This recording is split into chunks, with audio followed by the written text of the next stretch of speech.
Père Céleste, nous savons qu'avec toi, nous avons la victoire. Nous savons qu'avec toi, nous sommes plus que vainqueurs. Nous savons que tu es un Dieu solide, très solide, et que tes paroles sont vraiment fiables. Merci de nous préserver du malin. Merci de nous éclairer. Merci de nous conduire de victoire en victoire au nom tout-puissant de Jésus. Merci surtout parce que ton sang est sur nous. Ton sang est sur nous. C'est par le sang de Jésus que nous sommes enfants de Dieu. C'est au travers du sang de Jésus que nous sommes reconnus par le ciel. Gloire au Père. Je rends gloire au Père, au Fils et au Saint-Esprit. Amen. Alors, nous voulons prier parce que Dieu nous dit de prier. Et nous dit de prier urgemment et sérieusement. On doit prier urgemment et sérieusement pour notre nation, mes amis. Prions urgemment et sérieusement pour notre nation. Alléluia. Alors, je voudrais qu'on prenne Lamentation chapitre 3. Lamentation chapitre 3, à partir du verset 19 à 26. Souviens-toi de mon affliction et de ma vie errante, de l'absinthe et du poison. Je m'en souviens bien. Je suis abattu. Voici à quoi je réfléchis. Voici pourquoi j'attends. C'est que la fidélité du Seigneur n'est pas épuisée, que sa compassion n'est pas à son terme. Elle se renouvelle chaque matin. Grande est ta constance. J'ai dit, le Seigneur est ma part, c'est pourquoi j'attends. Alléluia. Je vais rapidement vous expliquer de quoi il s'agit. Ici, le prophète Jérémie, elle a commencé en disant, il a parlé d'affliction, il a parlé de vie errante, il a parlé d'absinthe, il a parlé de poison. Il dit, ma vie là, dans ma vie là, je vois du poison, je vois quelque chose qui est amer, je broie du noir, comme les hommes ont l'habitude de dire. Autour de moi, rien n'est bon, rien n'est positif, tout est négatif, tout est obscur, tout est négativité, tout est méchanceté, tout est souffrance, tout est errance, tout est pauvreté. Autour de moi, dans ma vie, rien de bon, rien de positif, tout est négatif. Seigneur, je vois ça. Mais j'ai décidé, malgré qu'autour de moi, tout soit négatif, tout soit noir, tout soit obscur, tout soit pauvreté, tout soit découragement, tout décourage, malgré tout ça là, j'ai décidé de garder une chose dans mon esprit. Et la chose que j'ai gardée dans mon esprit, c'est quoi? J'ai décidé de me souvenir que toi, Dieu, tes bontés là, ça se renouvelle chaque matin pour nous. C'est vrai, il n'y a rien de bon autour de moi. C'est vrai, il y a la pauvreté. C'est vrai, il y a du poison. C'est vrai, il y a du noir. C'est vrai, il y a de l'obscurité. C'est vrai, il y a des difficultés. C'est vrai, il y a des épreuves. C'est vrai, il y a des souffrances. Mais au milieu de tout ça là, Dieu, j'ai décidé de repasser à mon esprit une seule chose. Que toi, Dieu, tes bontés se renouvellent pour nous chaque matin. Et quoi? Et ta compassion n'est pas à son terme. Ta compassion là, elle n'est pas à son terme. Elle n'est pas finie. Il y en a encore. Dans le grenier ou dans le sac dans lequel il y a ta compassion là, il y a toujours de la compassion. Les choses sont dures, les choses sont difficiles, les choses sont sombres, mais au milieu de toutes ces choses-là, je continue à espérer en toi, en ta compassion et en ta fidélité. Et j'appelle ta compassion, j'appelle ta fidélité. Alléluia. En réalité, il s'agit de quoi? C'est une parole terrible. Je suis venu pour que nous puissions prier pour notre pays. Oui, on entend beaucoup de choses. On voit beaucoup de choses et on entend beaucoup de choses qui ne sont pas positives, qui ne sont pas bonnes. Les nouvelles ne sont pas bonnes. L'environnement n'est pas positif. Il y a beaucoup de choses négatives en Côte d'Ivoire. Il y a beaucoup de choses négatives qui se préparent. On entend des bruits bizarres. Et d'aucuns parleraient même de quoi? De bruit de bottes. Boum, boum, boum. Quand on dit les bottes, c'est quoi? C'est les militaires. Donc, il y a il y a un remue-ménage, il y a un bouillonnement malsain. Il y a quelque chose qui plane dans l'air, il y a quelque chose qui n'est pas pur. Il y a du mauvais quelque part qui veut éclater. Je vois tout ça. Mais Jérémie dit, malgré tout ça là, moi Seigneur, j'ai décidé de ne... C'est pas ça que je veux regarder. Je ne veux pas mettre mon attention dessus. Je veux penser à toi, ta bonté. Il y a tout ça est mauvais. Mais toi, au milieu de tout ce qui est mauvais là, tu peux faire éclater ta gloire. Tu peux agir de telle sorte. Tu peux déployer ta bonté et ta miséricorde. Malgré que tout soit négatif. Malgré que tout soit noir. Toi, Dieu, tu peux faire jaillir la lumière. Tu peux faire jaillir la lumière. Le positif peut éclater au milieu de tout ce qui est mauvais là. Par ta bonté, par ta miséricorde. Tes bontés ne sont pas épuisées. Ta compassion n'est pas épuisée. Je continue de croire. Je continue de croire.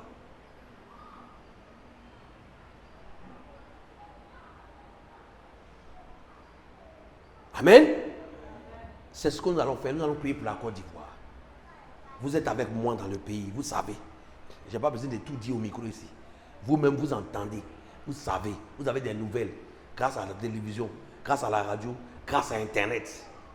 Grâce au fait que même vous êtes dans la société, vous avez des parents, des amis. Ça parle, les langues parlent. Il y a des choses qui se passent. Vous êtes peut-être plus informés même que moi. Et dans tout ce qu'on entend là, il n'y a pas beaucoup de choses positives. Malheureusement, il y a beaucoup plus de choses négatives. Comme Jérémie, venons à Dieu. Dis à Dieu, Dieu, tout est gâté. Mais toi, c'est toi seul qui est bon. C'est toi seul qui garde le positif.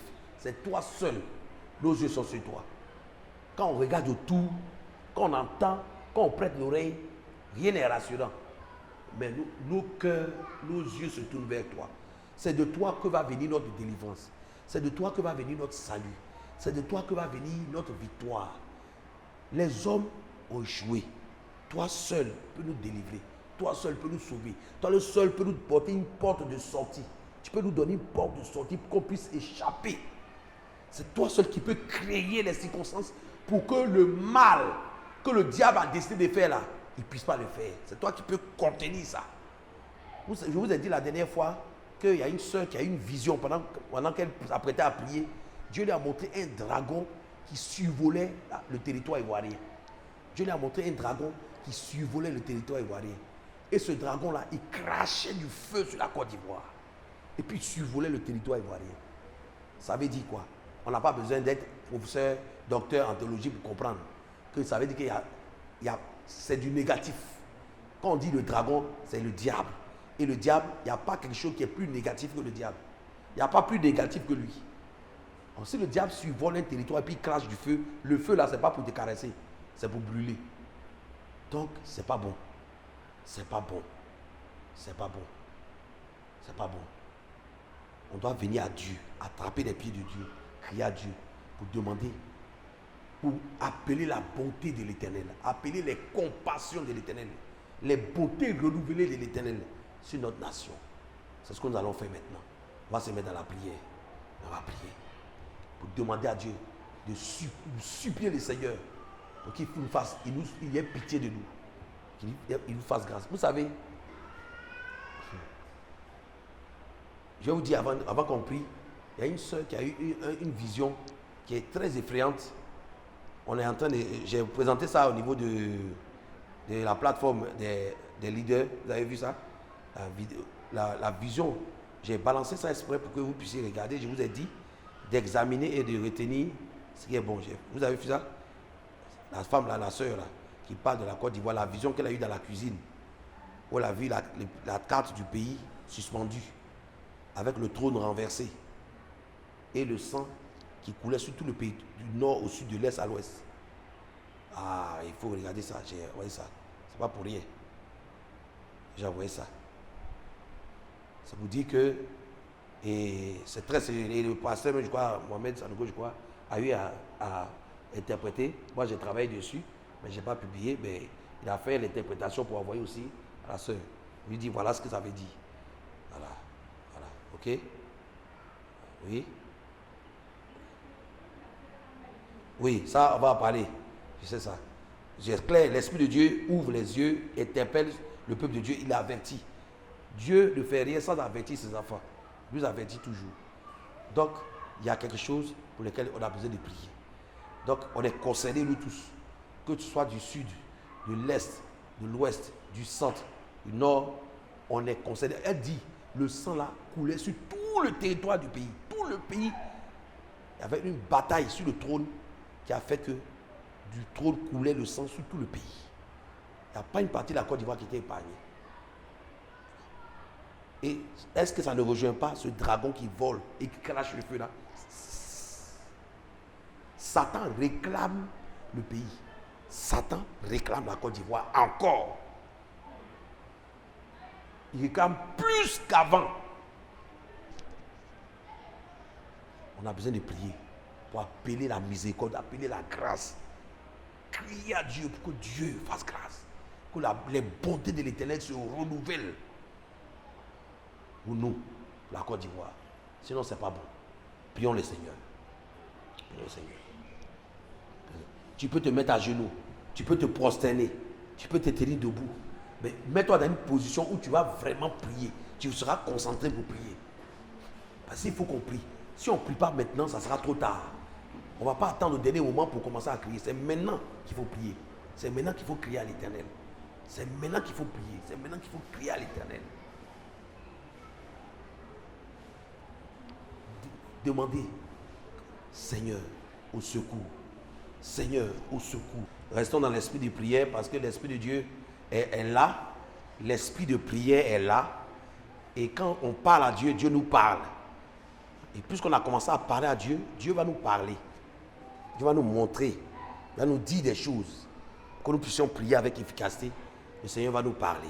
Allons-y rapidement dans la parole de Dieu, toujours le psaume. Le psaume, nous sommes dans l'onction de prière, psaume 15, versets 1 à 5. Seigneur, qui séjournera dans ta tente? Qui demeurera dans ta montagne sacrée? Celui qui suit la voie de l'intégrité, qui pratique la justice et qui parle loyalement de tout cœur. Il n'utilise pas sa langue pour calomnier. Il ne fait pas de mal à son prochain. Il n'outrage pas ses proches. Il repousse celui qui est méprisable à ses yeux, mais il honore ceux qui craignent le Seigneur. Il ne se rétracte pas s'il fait un serment à son préjudice. Il ne prête pas son argent à intérêt. Il n'accepte pas de pot de vin aux dépens de l'innocent. Celui qui agit ainsi ne vacillera jamais.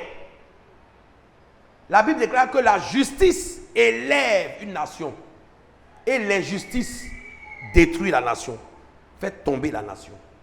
Le péché là, ça ne nous arrange pas. Le péché là, ça ne nous arrange jamais. Quand tu pêches, tu t'affaiblis. Tu perds ta force, tu perds ta puissance. Plus tu pêches, plus tu deviens faible. Et les ténèbres, le diable peut facilement te détruire. Mais quand tu crains Dieu, quand tu t'approches de Dieu, quand tu te sanctifies, quand tu te préserves du péché, tu deviens fort et tu deviens solide. Et le diable ne peut pas facilement te soumettre à lui. Le diable ne peut pas. Tous les oiseaux ne sont pas mangeables. Il y a des oiseaux que l'on peut manger, mais il y a des oiseaux que tu ne peux jamais les attraper, non seulement, tu ne peux jamais les manger. Pourquoi? Parce qu'ils sont sous l'abri du Dieu très haut. Et ils reposent à l'ombre du Tout-Puissant. Alléluia.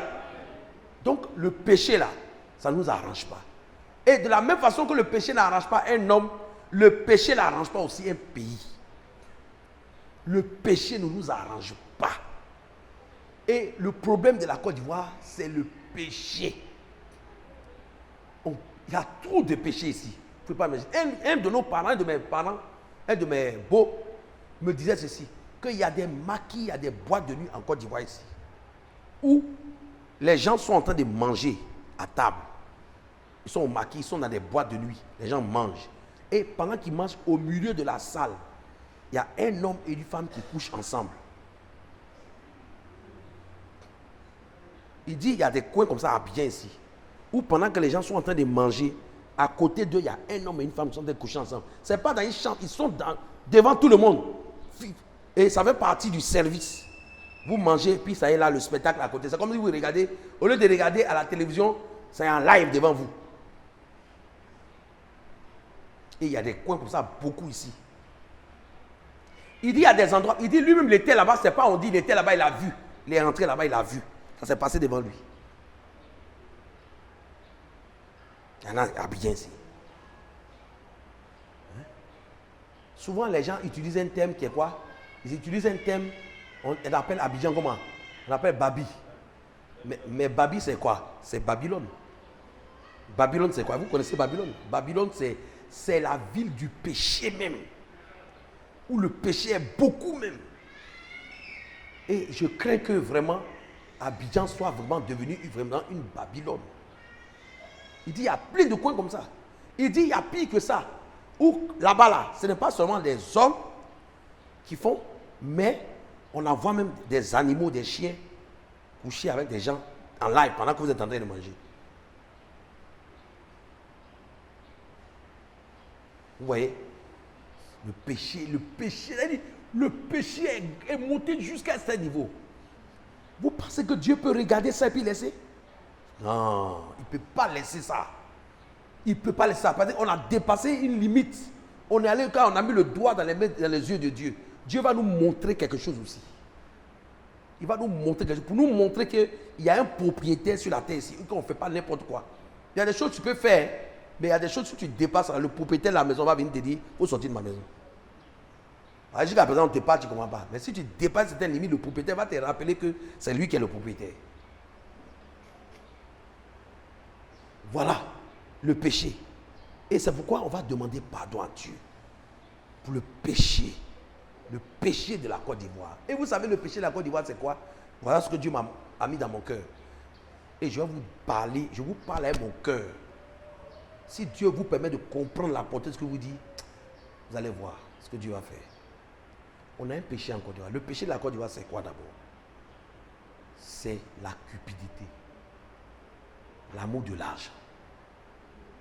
La Côte d'Ivoire est un pays qui aime trop l'argent. On n'a pas dit de ne pas aimer l'argent, mais de toute façon, nous, on aime là. On aime l'argent jusqu'à on est devenu bête. On est bête. Je vous dis, en Côte d'Ivoire, l'argent là est tellement important dans le cœur des Ivoiriens que quand tu mets l'argent là, l'Ivoirien se met à genoux en même temps. L'Ivoirien jette l'éponge en même temps. Quand tu déposes l'argent là, il se déshabille en même temps, il est prêt pour toi. Ça, c'est quel genre de pays ça? Avec ça, on ne peut pas aller quelque part. On est trop facile devant l'argent. On prend trop devant l'argent. Et on est trop fragile. C'est-à-dire, avec l'argent, on peut nous manipuler, on peut nous casser en deux, on peut nous plier. On est un peuple qui est faible devant l'argent, devant le matériel. Je vais prendre pour moi. Quand tu entends, je vais prendre pour moi, c'est quoi? C'est l'argent. On aime quoi? On aime les choses faciles, les raccourcis. Ma soeur, lui là, il te fatigue, il ne faut pas perdre ton temps. Il faut prendre pour toi. Il faut gagner temps, il faut prendre pour toi. C'est l'esprit de prendre, toujours l'idée de prendre. Il faut prendre. Voilà. Ça fait quoi? Il veut ça, non? S'il veut ça, il faut lui donner. L'essentiel que tu puisses prendre pour toi. Vous voyez la mentalité? C'est-à-dire, il n'y a pas de principe. Il n'y a pas de règle, il n'y a pas de dignité. On est prêt à se déculotter, on est prêt à se déshabiller devant l'argent, devant le matériel.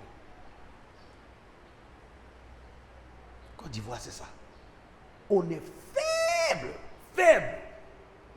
On va mettre, nous-mêmes, on va voter des lois, on va mettre des trucs en place. Mais il suffit que quelqu'un vienne avec l'argent, c'est fini. On a oublié tout ce qu'on a dit là. Oui, on dit quoi? On est là, patron. Hein? C'est quoi ça? Donc, le pays là, ça ne peut pas se développer dans ces conditions-là. Avec une mentalité de toujours gagner, manger. On dit, tu ne peux pas rentrer ici. Il dit, je ne peux pas rentrer ici, je viens. Tu dis, je ne peux pas rentrer, non, j'arrive. Quand il vient là. Quand il est en ligne, il ouvre la porte, il faut rentrer. Qui t'a dit que tu peux pas rentrer? Tu peux rentrer. Où est la dignité? Où est la dignité? Il n'y a pas un peu d'orgueil quand même pour dire quand même, non. Je suis venu d'Israël. On allait en voyage, on est revenu d'Israël, on a fait 2 semaines là-bas, on arrive. J'arrive à l'aéroport. J'ai eu pitié. J'ai failli pleurer. Quand on arrive en Israël, il y a le couloir des Ivoiriens, il y a les couloirs des étrangers, on a écrit foreigners, étrangers. Quand tu vois ça, quand tu viens de l'avion directement, tu te mets dans le couloir des étrangers. À côté, on dit Israéliens, il y a leur couloir. Chacun son couloir. Tout le monde vient, on passe au guichet à l'autre passeport, mais chacun, selon ton passeport, tu vas. Si tu es israélien, tu vas dans le couloir des Israéliens. Si tu es étranger, tu viens dans le couloir des étrangers. Étranger, ce n'est pas une injure. Ça veut dire que tu n'es pas du pays, ton pays est ailleurs. C'est tout. Ce n'est pas une injure. Dans tous les pays, quand tu arrives à l'aéroport, on dit étranger, on met tant, chacun son couloir. Donc moi, je suis arrivé là-bas, je sais que mon pays c'est ici. Donc quand j'arrive là-bas, je viens dans le couloir des étrangers. Et puis on me reçoit dans le couloir des étrangers. On a vécu comme ça en Israël pendant 2 semaines. Ça a toujours, là-bas, ce qui n'est pas pour vous, vous ne pouvez pas prendre. Les règles sont claires. Chacun connaît son parking. On arrive en Côte d'Ivoire.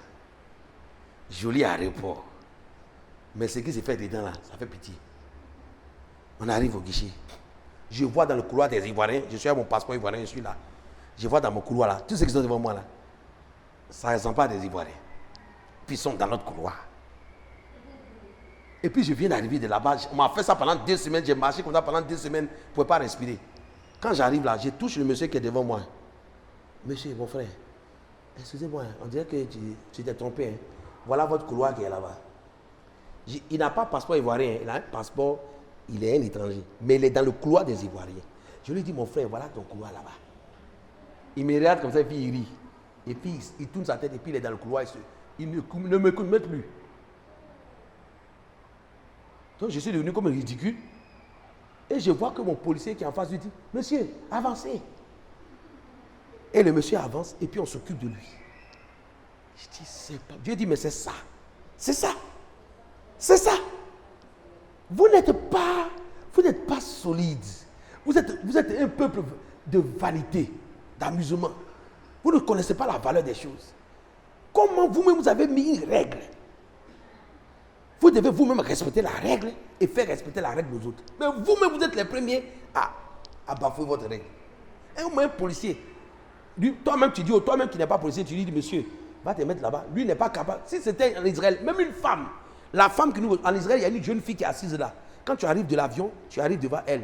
Elle prend ton passeport. Elle est assise là. Bonjour, monsieur. Salut, bienvenue. Ça va bien? Ok, vous avez fait un bon voyage? Très bien. Puis elle est là. Elle rit à toi, hein, mais c'est pas parce qu'elle rit à toi, elle va te... Non, elle applique la règle. Elle sourit à toi, mais elle va t'appliquer le règlement. Tu ne peux pas l'influencer l'argent. Elle a pris mon passeport, tourné mon passeport, tout. Et puis elle a levé la tête. Monsieur, où vous avez eu votre visa? Elle m'a posé la question comme ça. Aïe! Moins un, j'allais avoir vertige. Elle est là, elle tourne mon passeport, il y a la lumière, des lumières rouges, jaunes, jaune. Et puis un coup, elle dit, monsieur, où vous avez eu votre visa? Je dis, mais j'ai eu mon visa en Côte d'Ivoire. Ah bon? Je dis, oui, j'ai pris l'ambassade d'Israël en Côte d'Ivoire. Puis elle dit, monsieur, soyez le bienvenu, ayez un bon séjour en Israël, rentrez. Yeah! Jeune fille là. Mais si la jeune fille a dit non là, prochain avion, on te met dedans, tu t'en vas. On ne peut pas l'influencer, c'est elle qui décide. Même quand tu as le visa ici, c'est elle qui décide. Si elle dit oui, tu rentres. Si elle dit non, tu retournes. Le visa, on m'a donné un visa peut-être de 1 mois, ou de 2 mois, de 3 mois. Elle, quand elle a pris son bic, quand mon visa est venu devant elle, elle a signé dessus, elle a mis 2 semaines. Elle a réduit mon visa. Et c'est ça que tu appliques. Hein. Eux, ils m'ont donné 1 mois ici, mais quand je suis arrivé là, la jeune fille a mis 2 semaines. Je ne peux pas faire plus de 2 semaines. C'est ça qu'on appelle un pays qui se respecte. Les règles sont les règles, on les applique, point barre. Tu ne peux pas acheter quelqu'un, tu ne peux pas le corrompre. Dieu dit, votre pays là, il est malade. L'argent est le roi. C'est l'argent. Avec l'argent là, les règles là, vous les faites sauter. On saute les règles comme rien. On casse les lois comme rien. Avec ça là, vous allez aller où? Et ça là, je ne peux pas laisser ça. Parce que vous voulez, Seigneur, sauve le pays, développe le pays. Le Seigneur dit, pour développer le pays, ça là, on doit détruire ça là. Parce que c'est une montagne, c'est une forteresse qu'on doit détruire. L'Ivoirien ne doit plus avoir peur de l'argent. On ne doit plus pouvoir acheter la conscience d'un Ivoirien avec l'argent. Vous êtes trop faible devant l'argent. Regardez les Chinois comme ça que vous voyez là. Les Chinois, ils sont arrivés au développement. Pourquoi? Parce qu'il y a des choses devant lesquelles, quand les Chinois disent ça là, ça ne marche pas, tu vas prendre le premier Chinois, il va dire non. Deuxième, il va dire non. Troisième, il va dire non. Quatrième, il va dire non. Cinquième, il va dire non. Tu vois, centième Chinois, il va dire non. Même son petit, il va dire non. Le grand va dire non. Le petit va dire non. Mais il va dire non, non, non. L'autre va dire oui, oui, oui, oui, oui. Donne-moi. Donc chacun pense à lui-même, il ne pense pas après. Donc toi tu as pris là, même s'il y a 100 morts derrière après là, même s'il y a 1000 morts là, toi tu prends ton menton, tu as pris pour toi. Tu es malade. Mais c'est ça qui nous a mis dans tes problèmes.